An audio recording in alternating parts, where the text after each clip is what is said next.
คนนี้เอามาแกงเลยดินะเนี่ยแล้วอาทิตย์นึงเสียดายตัวน้อยตายเลยเด้อไม่สองตัว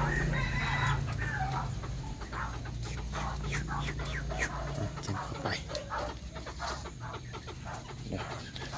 ใส่กัน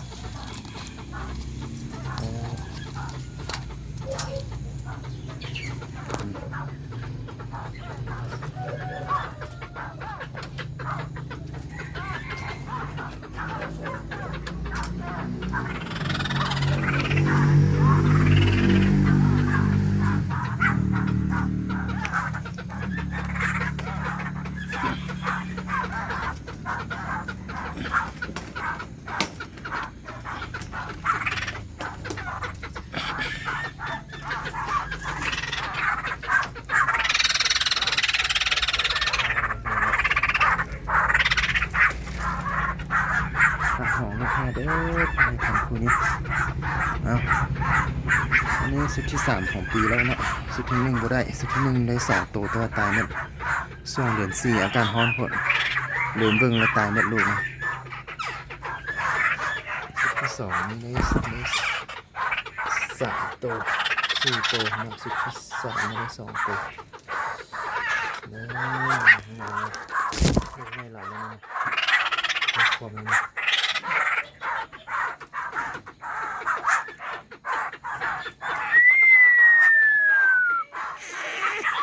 ก่อนนี่ผมหางผมหางลูก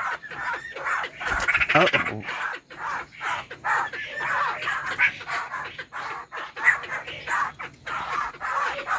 ตัวนี้สุดยอดเลยด้วยของคุณลูกดีขนาดเป็นแม่แกสิท้ายคนเลยนะคนหางมันจะสุดนี่ไข่เซ่ด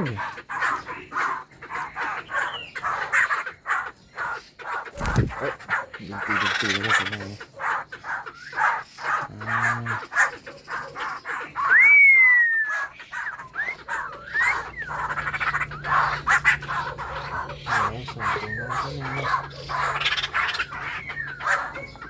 ช่วงนี้สลายพอพันมาลูกมันจะเป็นตัวผู้ประมาณ 70% นะตัวแม่มีแต่ 30%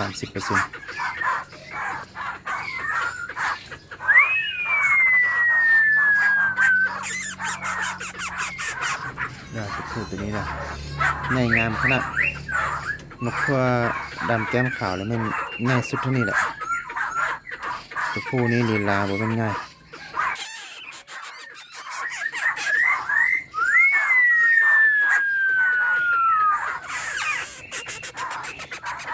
เอา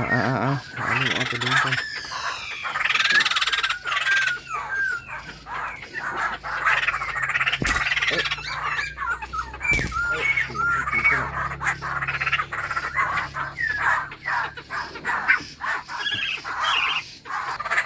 นี่ด้วย